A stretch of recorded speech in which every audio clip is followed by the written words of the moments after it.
if you want to keep on adding new content on your website, you can use the blog feed section as well. And in order to do that, you can see right over here, there's an add a section feature. So I'm just going to click on that.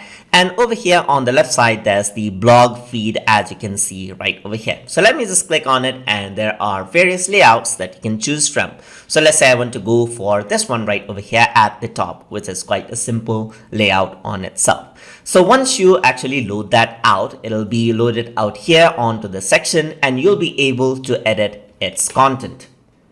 And here it has been loaded out, as you can see, and this is the blog. So if I were to go to preview, this is what the users will see out. So you can see that this is what they will see. And once they click it out, it'll be redirected onto the page where there's the information regarding that particular post right over here.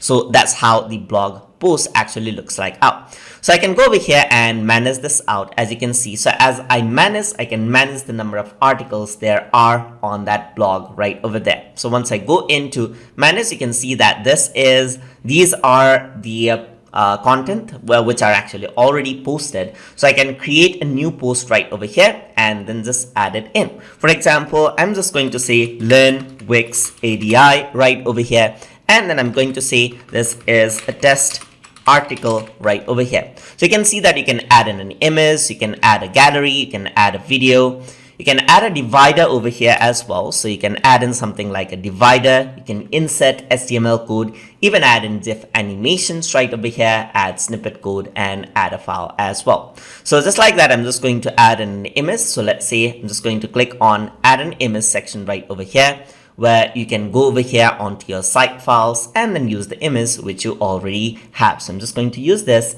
and I'm going to add that onto the page, and the image has been added, as you can see. So I'm just going to publish this out over here, and let's see what happens right over here. So there's Learn Wix ADI, you got the image right over there.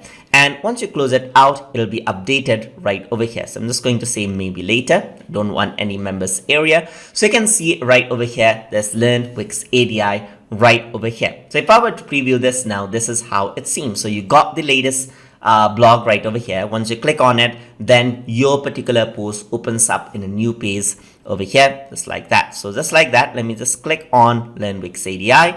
And this is the post, as you can see right over here, where you got the divider, picture, and the test article right over here. It also tells when this was updated, so the users stay informed about this as well. And this is how you can also add in a blog onto your website quite easily. So let me just go to design and see the other layout options. So there are like this layout, as you can see, which has a bit of an article right about over there. So I'm just going to go to design again, and let's see the other option. You have something like this one where you have a bit of text right over here as well, just like that. So just go over here and go into design over here, just like that. And there's different sort of a layout that you can choose out, like this and so forth.